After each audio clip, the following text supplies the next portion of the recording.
So welcome to Northern Powerhouses, our business success story series of interviews, where we discuss with local business leaders, their backgrounds, their successes and challenges, and what's really driving them forwards. And I'm really delighted that this afternoon we're speaking to Oscar Akgul, who's the director at the Cut and Craft and Lucia's brand of restaurants. And obviously, Oscar, thank you so much for spending time with us again.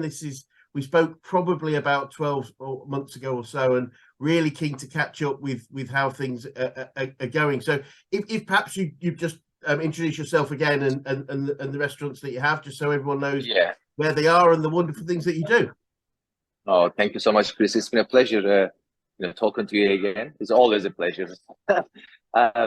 And it has been some time that we haven't spoken. So I think it was 12 months.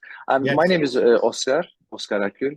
I am one of the managing director of Lucia Restaurants located in Harrogate, Beverly, and York. And alongside with the other concept that we run, which is the Cut and Craft restaurants, one in York, the recent open one in Leeds about 3-4 months ago. And of course, the areas that we are looking for to expand. Together, we run 5 individual restaurants. We have about 450 employees, and that makes us the second largest independent business located registered in city of York. So it's something to be proud. Wow, that's amazing. Fantastic. I was Yes, just how many people you have now. That's just wonderful. 400. Yeah, it's coming up to 500 now. Really, it's coming up to 500. There's a lot of people being employed, but they're all individual. They're really beautiful people. They have a huge team. They're very passionate at what they do. They're individual. Our friends. Some of them actually grow up within our company, so they know our company very well.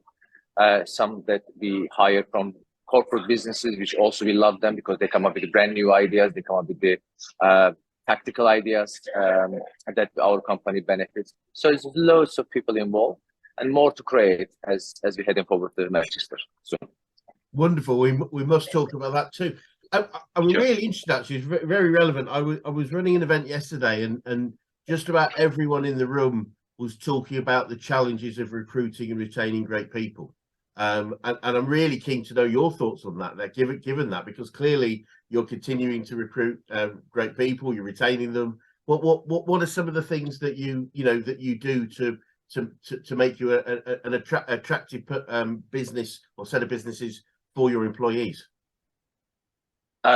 This is Chris. This is a big question. I think every operator will have a different answer for this. But yes, from my experiences, I think for the level of management that we are looking for, the operational level, what I think that most of the time that applies is that most of the individuals who are looking for big positions within these companies, they are not necessarily looking for a place that pays well. Money is not the issue most of the time. It's about giving them the opportunity to grow within the business. They will also like to fulfill the companies to fulfill their dreams and their achievements. It's not about the companies is hiring them and using them, working with them, and until the certain points when such as like pandemic hits and the financial trouble hits, and then just get rid of them. No, it's more about that. It's really both ways, two-way agreements. The company provides them the opportunities to grow within the company, and for them to fulfill their dreams within the company. So that's hard to find. I mean, I'm talking about obviously top management. Yeah. In terms of the middle management, that they're also they're looking for companies to help them to grow.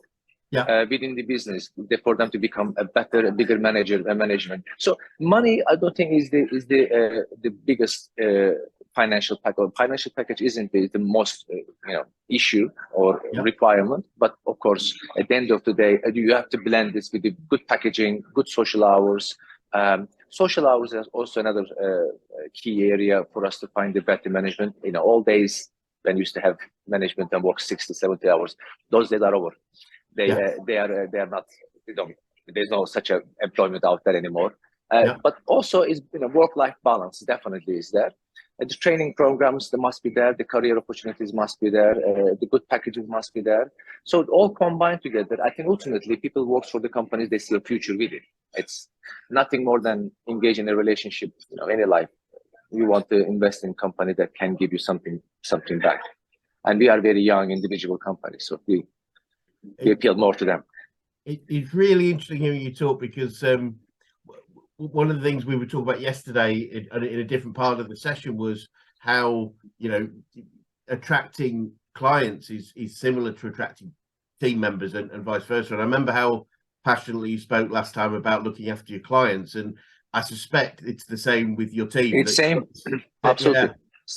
Same. We always do the same. Like we did talk about that before, Chris. I mean, I always tell my managers that they don't work for the company. They should not work for the company. They should the company hire them, work for the guests, and that's that bridge for a company to be placed. It's never a good idea for companies to hire these individuals, high skilled individuals, and impose them the company rules and company terms. Of course, there are rules that they have to follow within the company rules, but in my opinion, the management, top management, the middle management are there to protect the customers' interests, provide them the service they deserve. Is purely because it's what they deserve. Honestly, there's nothing more simple than this. It's customers paying for these services, and they rightfully deserve the service. They deserve the good food, good service, good ambiente, clean environment. It's just nothing more complicated.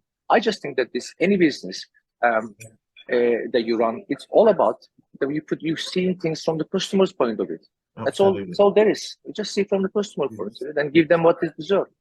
And then that way, it's really easy to run a business because everything makes sense. It's only when complicate things on your end and becoming too much, number-wise, and like everything is money. Money is important. Yes, of course, money is important, but it's more important that you protect the customer's interest and their money first, and then they will give their money to you.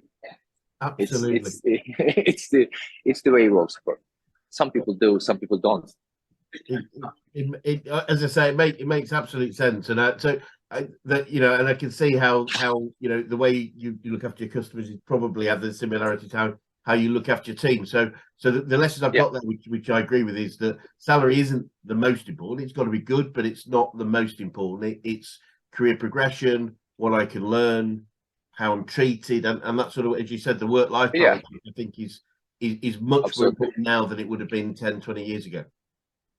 Yeah, well, it's like we said, it's exactly the same as treating the customers and treating your employees at the same manner. We all human, and we deserve the respect, and we deserve the progress that within the business. We deserve the training and everything. At the end of the day, nobody's going to like working environment that they not really appreciate it. They're not respected. They're not developed. They're not given the opportunities to hear their voice and everything. So definitely, that is the way to go if you're looking for quality individuals to work within your company.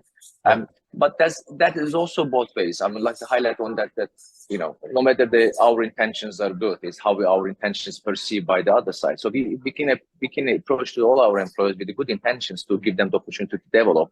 But they have to have the willingness, they have to have the skill set, they have to have the time and the focus and determinations. So it's a both way. When the companies providing all these facilities and they don't get it in return, that's where the trouble starts. And that's where the difficulty to find the good management. Some are very passionate about it, and some just want the money and they don't want to produce the work. Unfortunately, this exists. And those ones are difficult to deal with, and it's a shame, especially shame, because this industry pays really well.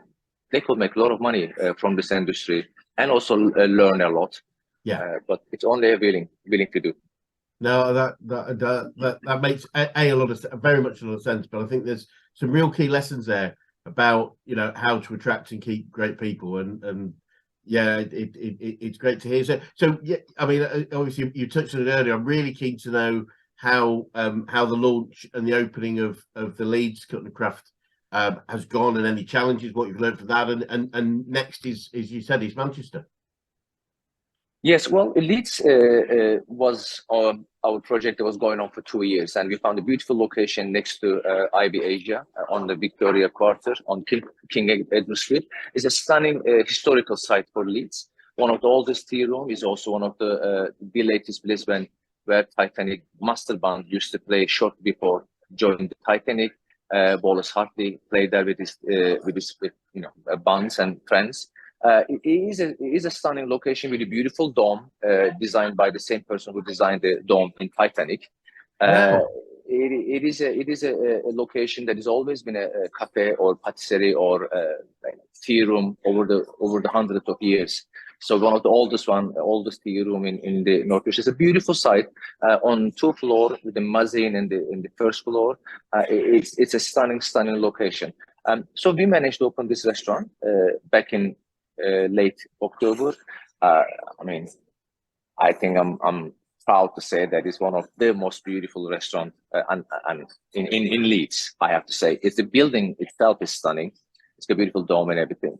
And we design our designers who design the timeless, elegant designs, all natural colors, all velvet materials, marbles, golds, and all that beautiful materials. It's a stunning building. And also the beautiful part of it is always accessible. The restaurant is very exclusive, feels very premium, but it's always accessible, is always friendly, is always down to earth, and that makes us a more specialized. Huge success, I have to say. It is more than we expected in Leeds. And it's a beautiful place, and the management there, the quality of the management. We talk about that as well. When we were setting this restaurant, I mean, I opened many restaurants, but this was the most easiest one, Chris. The reason that because the quality of the team that we have, the management that we hired previous to this. They done this business so well, and the whole execution was so smooth. The training weeks and months before, the setting up the restaurant, even to the latest detail, where the napkin goes, where the cutlery goes, how the stuff moves around, how we take the food upstairs, how we clear the tables, and all that details went into the restaurant. And that's the quality of the staff. That's quality of the management that execute this. And then the result is very good, very good. It's beautiful, stunning restaurant.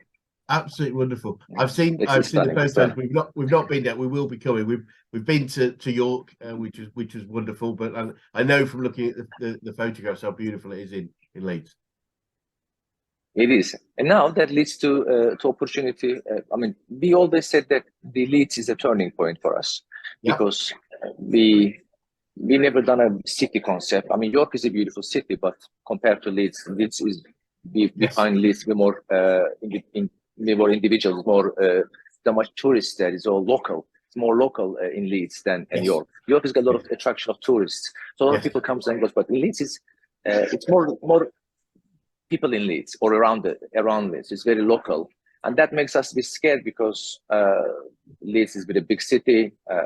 We don't really know much in the city, so we went there with a lot of cautions, and we didn't know how the city of Leeds will react to our food, our service, and everything. But the whole thing came out really well, and it's the people of Leeds welcomed us with their open arms. They gave us a lot of support.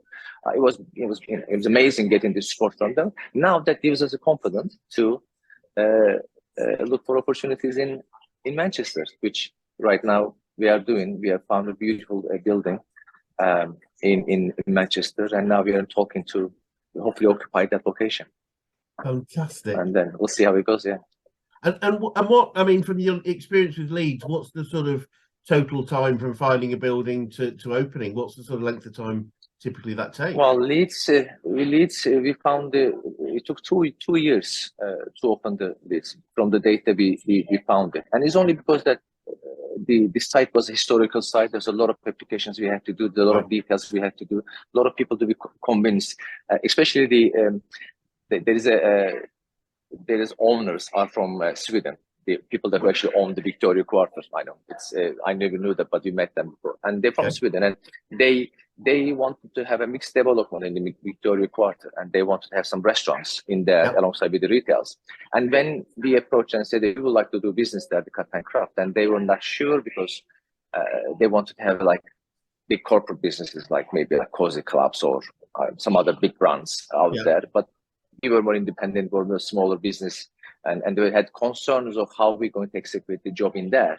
It's been a beautiful building. So they did give the project to us, but they were apparently internally thinking that end result might not be there, or this restaurant operator might not do a good job. But when we finished the restaurant, and when they came in, they came all the way from Sweden to look at this restaurant. When we finished the job, they were super proud, and they were really proud. But that because of that whole process took some time to open it. But I think Manchester will be a much quicker turnaround. It depends on how the negotiation. But in Manchester, we are looking for a perfect location. It has to be the right one. I'm And sure. so probably a couple of years, a year minimum. Only a couple of years. For a young man, that's not going to take too long. And so, I guess one of the challenges you had of opening up Leeds, and what will you take as the learnings for Manchester? What to make that easier, presumably.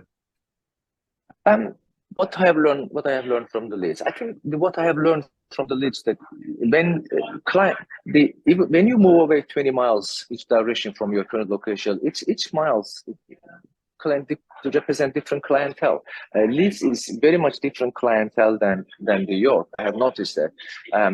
It's much more spending. It's different per habit. It's more cultural city. They understand food.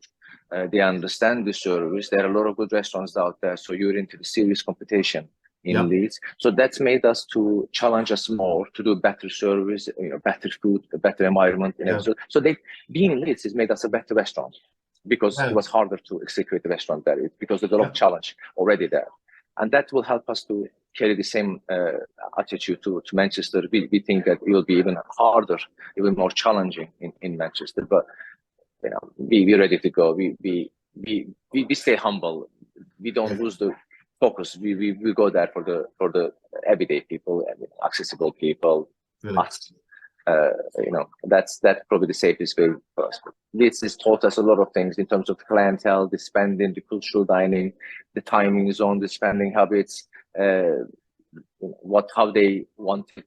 Like for example, interesting in this we noticed that a lot of people love fish, so that's something we only recently discovered. That we sell more fish, or despite that we are a steakhouse. Yes. So we lots more customers require more fish dishes in steakhouse in Leeds. So that's something that we're now doing more fish dishes in our menu, and less of the other dishes that we don't sell any fish and chips. We sell a lot in New York, right? But we don't sell any in Leeds. Interesting is how they spend, how they purchase, how they buy it. A bit like in New York, we sell maybe 100 burgers a day, but in Leeds we sell maybe one a day. So people don't buy in burgers in Leeds. Well, it's interesting to see. Very interesting. That is very interesting. It's just the way we're. Oysters, for example, we sell we sell maybe I don't know, maybe 100 oysters in New York per day, but in Leeds it could be 300, 400 oysters. So double, 3 times the more. It's very weird how people react to different. Yes. And do you expect Manchester to be more like Leeds than, say, York? It certainly feels like a much more similar city. I think. Well, I think Manchester's got a bigger spending per head. It's more experience to we understand it. I think we have to go to Manchester with one thing in our mind, that Manchester has to be a fashionable location. It seems like that's the key thing in Manchester. It has to be a fashionable location. It has to be a fashionable service. There's a lot of big spenders there. We like to catch some of these individuals there. Yes. They're more into the private dining, so we like to provide some of the individual private dinings in there. We will have a slightly different menu, more upgraded menu in Manchester. We want to also do a separate bar area with live music in the rooftop area, because we like to occupy a rooftop area with internal lift that goes up to the roof and come to the restaurant. So it's something that unique for the Manchester. So we want to test, but our core customers always been the everyday people. That's where we aim. And just when somebody wants to spend money, we just welcome them and give them the opportunity. But it's not the main target. We're not aiming for that clientele all the time. So we'll see how they. It's great that you just focus on giving, as you said, the people that work hard for their money a great service, great food. It's all about the upgrading ourselves, isn't it? You can't just go to the same different locations, different establishments and environments and stubbornly trying to sell your own product. You have to change. You have to offer what that area needs or what they want. So it's something that I highly recommend to any business when they are setting up their business in different location, or even if they're setting up their business in that location, they really need to be honest to themselves. It's like who they are, what they're selling, who is around them, they need to understand where they're setting this business, even online, even on digital platform, even in physical restaurants or any business. So we understand the same product might have a different value in different environments. I also learned that the same products might have a different value in different environments. Like water might be different in a plane than a gym. Same bottle of water could be different in a expensive restaurant, but at the end of the day, it's just still a bottle of water. So the price changes in different environments. Yes. So you have to go there with that mind. Absolutely. No, that makes perfect sense. I remember when we spoke last time, obviously we were probably talking a bit more about the effects of COVID and lockdown and those sorts of things. And it certainly feels like we've through the worst of that.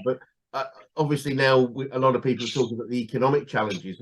What's your view of the sort of economic landscape at the moment and how it might affect you? Chris, this is something very weird. I'm gonna try to figure it out with myself.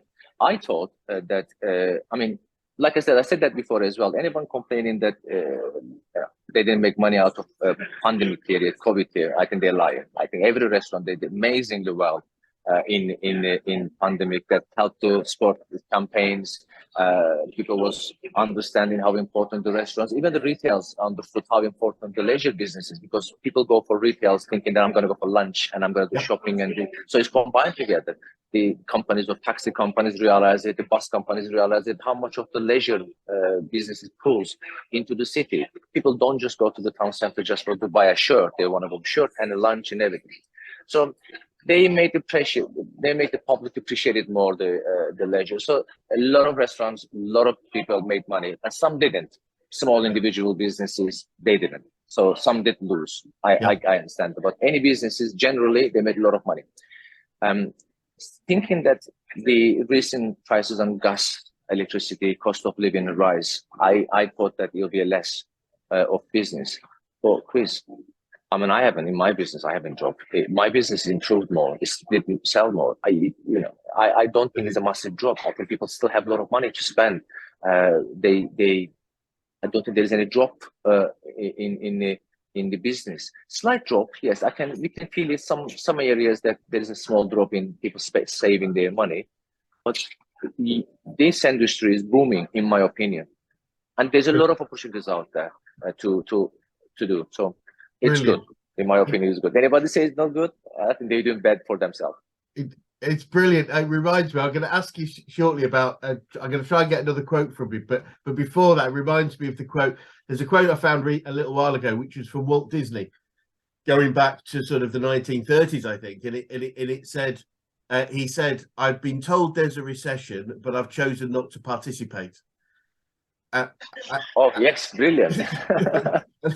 That's very much what it said. And I completely agree. There's so much, unfortunately, with the way the news operates on bad news, they seem to want to talk up anything that's bad. And I heard the other day, in fact, that we actually had a small growth last month, I think. So that means we're definitely not in recession, and yet people still want to talk about recession. No, not at all. There is definitely not. On my end, this industry, there's definitely no recessions that we can see. I mean, there does have to be a price balance, and there has to be a balance in the pricing to help some of the families who like to have more support in the pricing. But in general, it's just no drop. I always say that people don't stop their money. It's just shifted to a different location. They choose how they want to spend the money. They just don't stop spending the money.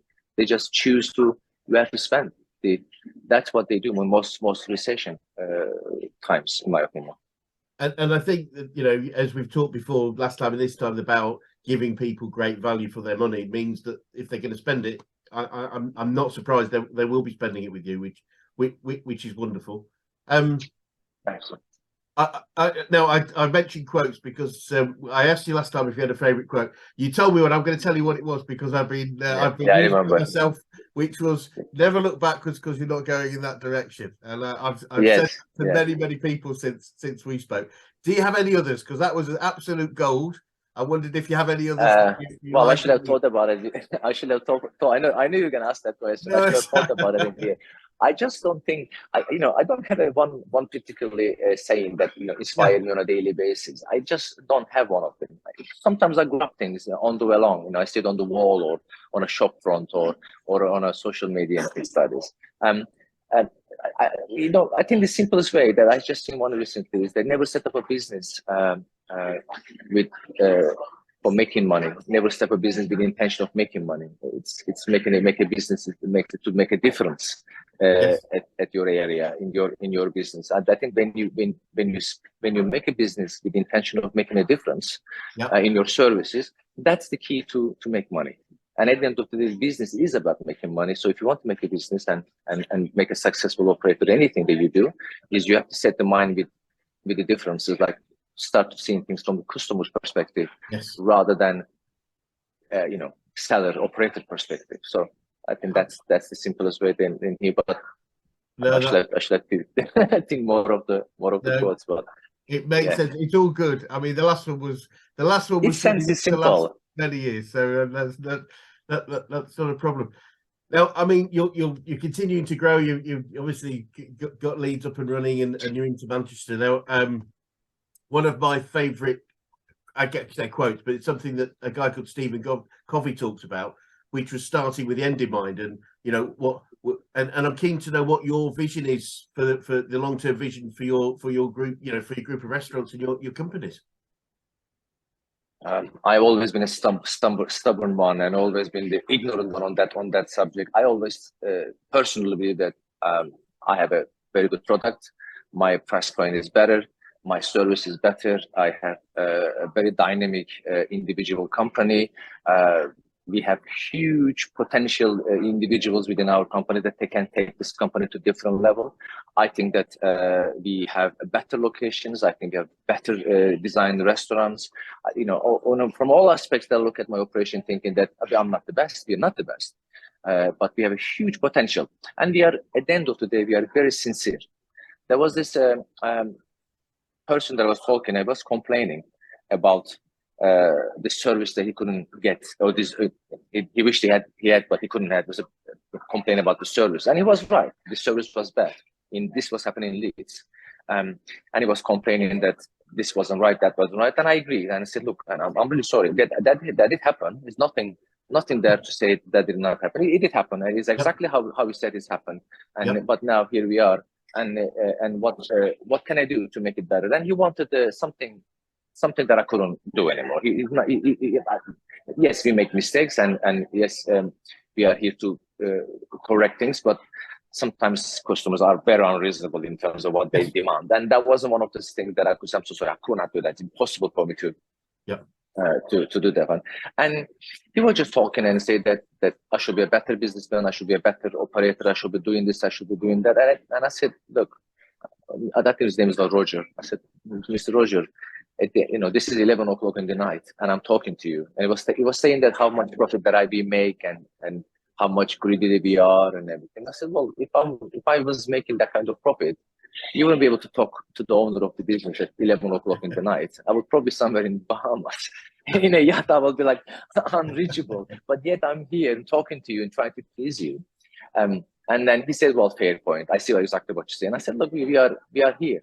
We didn't give you a case number. We didn't give you a complaint case. You didn't talk to somebody in there. I'm here. I'm talking to you right now. Really? And that shows that we are sincere and we care. Yes. And I'm very so reachable. So because of that attitude that we carry on to our company, I think we will be successful, in my opinion, wherever we go.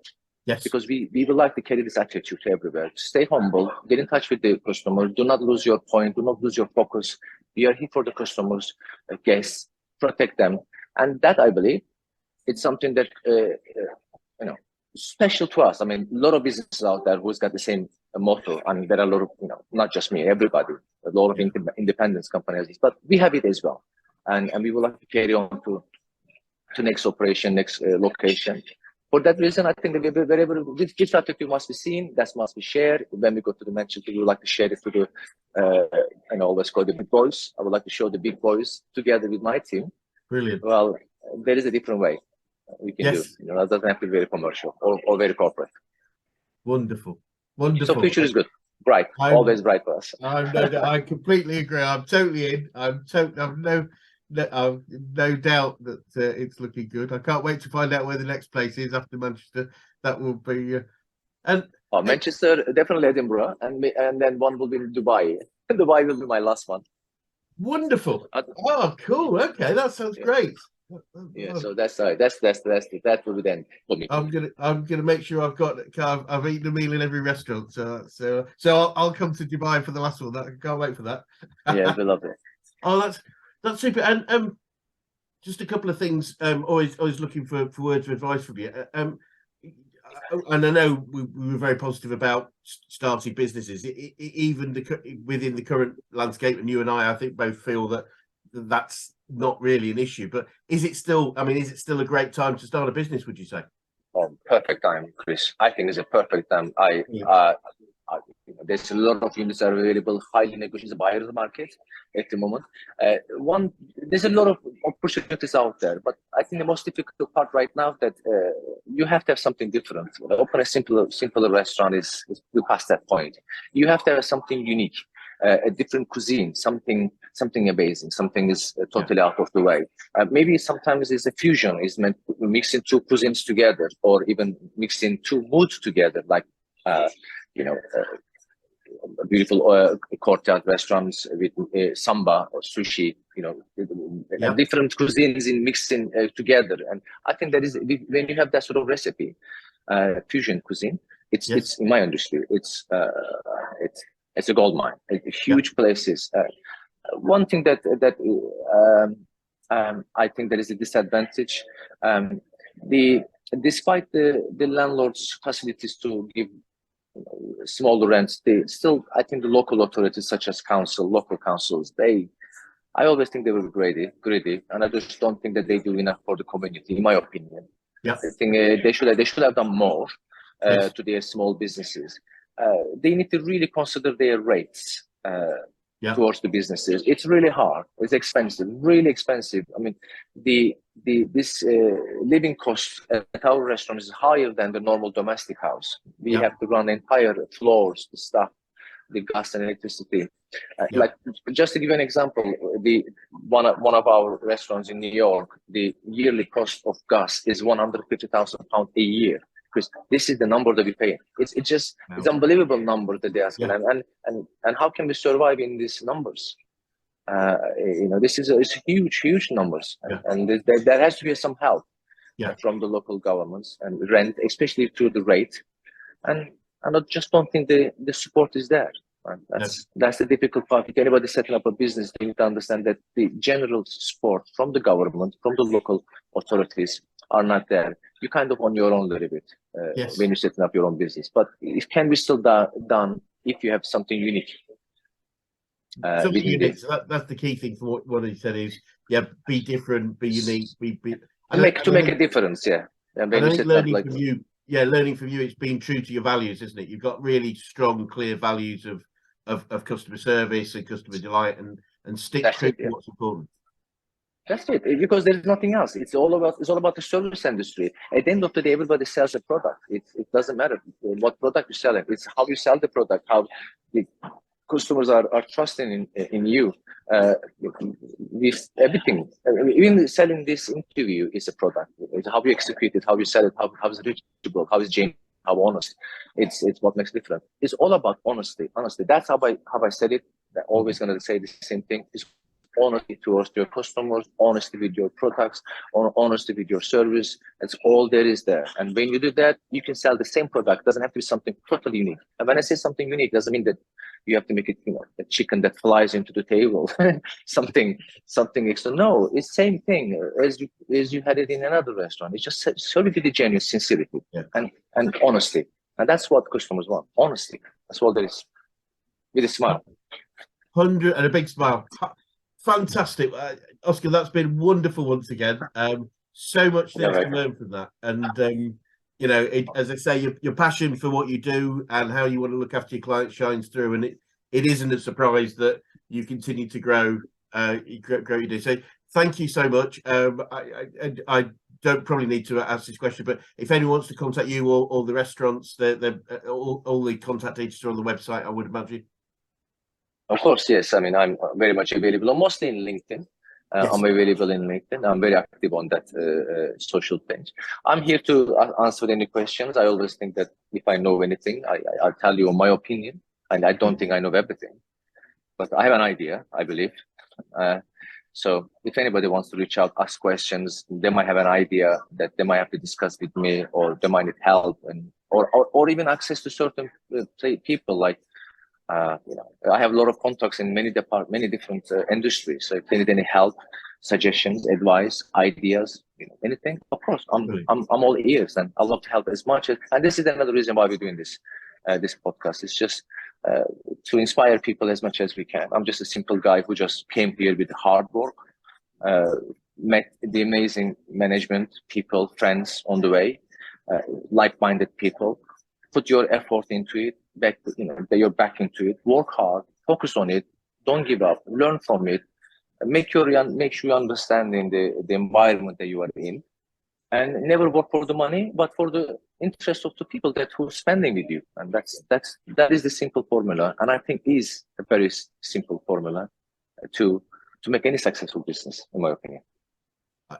I 100% agree that it's simple.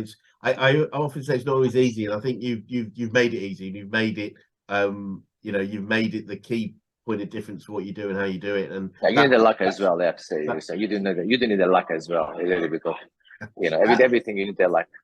Well, that's true, but they say the harder you work, the luckier you get. So I'm sure that's. Well, Oscar, thank you so much once again, and given we're talking about Manchester, hopefully we can come back and talk to you again in another maybe 12 months and see how that's progressing. And obviously, always a pleasure. That would be a wonderful thing to do, and obviously learn some more lessons from Leeds, and that will have been in operation for a long time. So once again, thank you so much for your time. It's been an absolute delight. You're welcome, Chris, and thanks for having me here. Thank you.